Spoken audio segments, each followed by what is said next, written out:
శ్రీగురుభ్యో నమః. హరి ఓం నమః. శ్రీమహాగణాధిపతయే నమః. శ్రీమహాసరస్వత్యై నమః. శ్రీగురుభ్యో నమః. హరి ఓం నమః.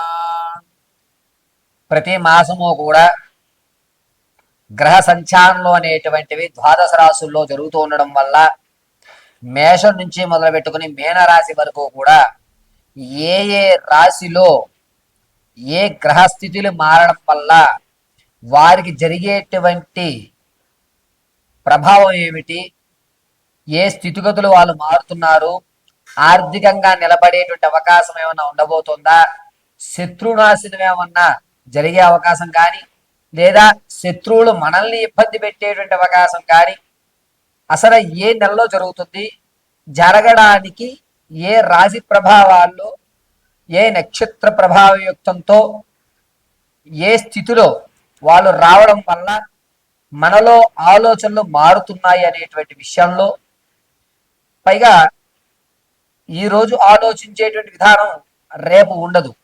ఒక దృఢ సంకల్పం ఈరోజు తీసుకున్న 4 రోజుల తర్వాత సంకల్ప బలం మారిపోతుంది. ఏం చేస్తాంలే, చూద్దాంలే, అన్నీ ముందే విధి నిర్ణయాలు అయిపోయి ఉంటాయిలే, ఇటువంటి మాటలు ఎందుకు మనం మాట్లాడుతాం?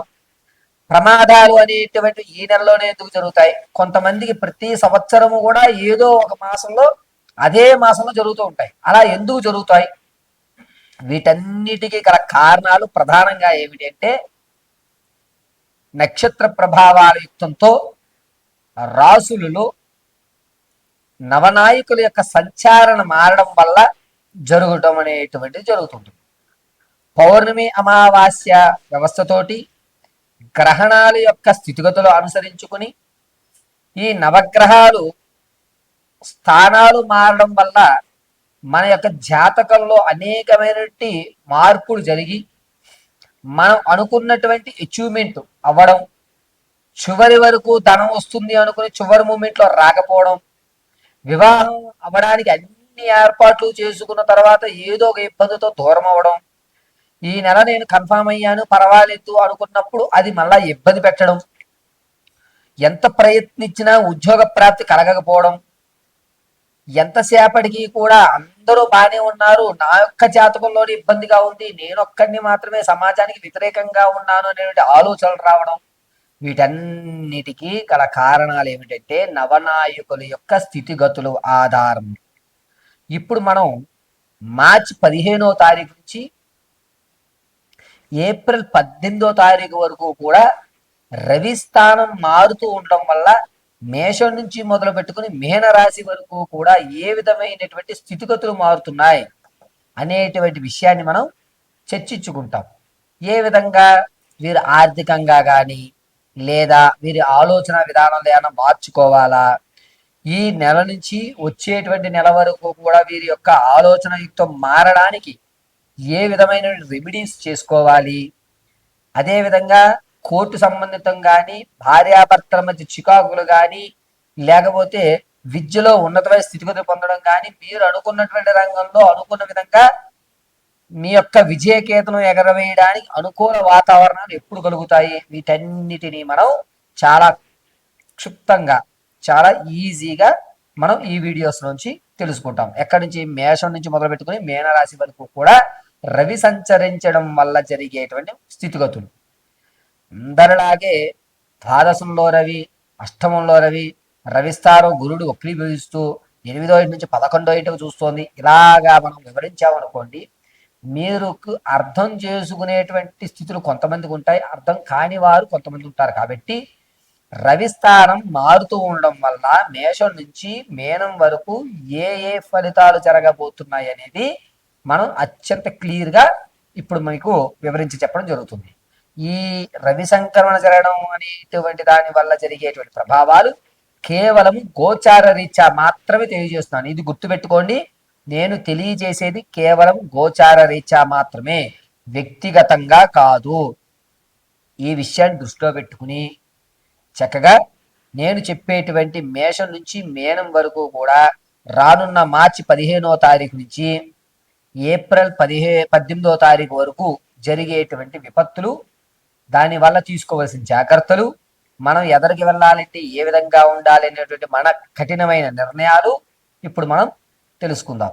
రాశిలో ప్రథమైనటువంటి రాశి మేషరాశి వారికి ఈ మార్చి 15వ తారీఖు నుంచి ఏప్రిల్ 18 వరకు కూడా రవి సంచరించడం వల్ల జరిగేటువంటి విపత్తులు ఏ విధంగా ఉండబోతున్నాయంటే, వీరు ఏ నిర్ణయాన్నైనా సరే పటుత్వంగా తీసుకుంటారు. ప్రతి చిన్నదానికి కూడా కోపం అనేటువంటి ఎక్కువతూ ఉంటుంది. అరే అన్నీ నాకే చెప్పి చేయాలి, నాకు చెప్పకుండా ఏ విషయం మీరు చేయడానికి వీల్లేదు అని మండిపడేటువంటి అవకాశంతో మీ కింద ఉన్నటువంటి ఈ స్టాఫ్ కానీ మీ కింద ఉన్నటువంటి సిబ్బందిని కానీ మీరు ఇబ్బంది పెట్టేటువంటి ధోరణిలోకి వస్తారు. ఎందుకు కోపం వస్తుంది అనేది తెలీదు. ఆయన బాగా కోపిష్టిగా ఉంటున్నాడు, ఇదివరకు కంటే ఆయనకి కోపం పెరుగుతోంది అనేటువంటి విషయాన్ని చర్చించుకుంటూ ఉంటారు జనులందరూ కూడా. రాజకీయంలో ఉన్నవారు కాస్త జాగ్రత్తగా ఉండాలి. రాజకీయ సమీక్ష మార్పు జరగడం వల్ల మీరు పార్టీ మారేటువంటి అవకాశం ఏర్పడుతోంది. లేదులే రానున్న రోజుల కోసం ఆలోచిద్దామని పార్టీలు ఖచ్చితంగా మారుస్తూ ఉంటారు.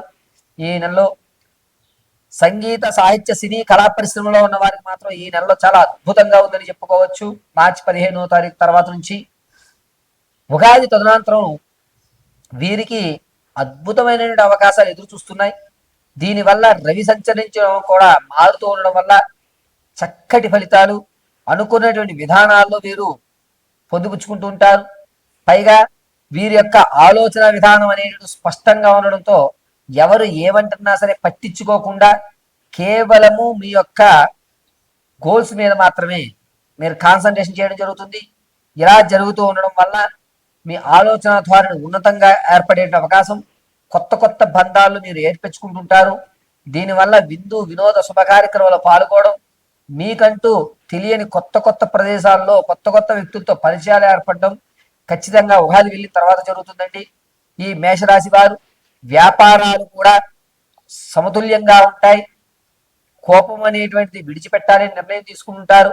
వ్యాపార అభివృద్ధి చెందేటువంటి అవకాశాలు ఏర్పడుతున్నాయి. ఇక మేషరాశిలో ఉన్నటువంటి వారు మార్చి 15వ తారీఖు నుంచి 20వ తారీఖు వరకు కొంచెం జాగ్రత్తగా ఉండాలి. విద్యార్థులు జ్ఞాపక శక్తి తగ్గుతోంది. మీ యొక్క జ్ఞాపక శక్తి అనేటువంటి తగ్గడం వల్ల కన్ఫ్యూజ్ అయ్యి ఒక క్వశ్చన్కి మరొక ఆన్సర్ రాసేటువంటి విధానంలో ఏర్పడుతుంది. నెమ్మదిగా ఉండండి. ఎక్కువ శాతము మేధా దక్షిణామూర్తి ఆరాధన చేయని విద్యార్థులు చాలా శుభక్ష శీఘ్రంగా ఉంటుంది. అంతేకాకుండా సంతానం అనేటువంటి విషయంలో కొంచెం జాగ్రత్త పడాలి. కొత్తగా వివాహం జరగాలి, మేము వివాహం చేసుకుందాం అనుకుంటున్నాము అని ప్రేమ వివాహకులు కానీ, కొత్తగా వివాహానికి శ్రీకారం చుట్టుకున్న వారికి కానీ అంత లాభదాయకంగా ఈ నెల అంటే మార్చి 15వ తారీఖు నుంచి ఏప్రిల్ 18వ తారీఖు వరకు కూడా లేదని చెప్పుకోవాలి. విలువైన వస్తువులు కొనుగోలు చేయడంలో ఎక్కువ ఆసక్తి చూపిస్తూ ఉంటారు. మీకంటూ ఒక ప్రత్యేకమైన నిర్ణయాలు తీసుకుంటుంటారు. రైతులకి కలిసి వచ్చేటువంటి కాలంగా చెప్పవచ్చు. పైగా ఈ మేషరాశి వారు ఆరోగ్య విషయంలో కొంచెం జాగ్రత్తగా ఉండండి. గొంతు సంబంధించిన వ్యాధులు ఎక్కువ అవుతున్నాయి. మార్చి 15వ తారీఖు నుంచి 20 వరకు కూడా ఈ మేషరాశి వారు మేధా దక్షిణామూర్తి ఆరాధన, తదనంతరం కూడా ఏదన్నా గురు పరంపర ఆరాధన చేయడం అత్యంత శుభక్ష శీఘ్రంగా కలిసి వస్తుంది. ప్రతిరోజు కూడా ఆరావాలి కుంకుమ వృత్తాకారంగా ధరించండి.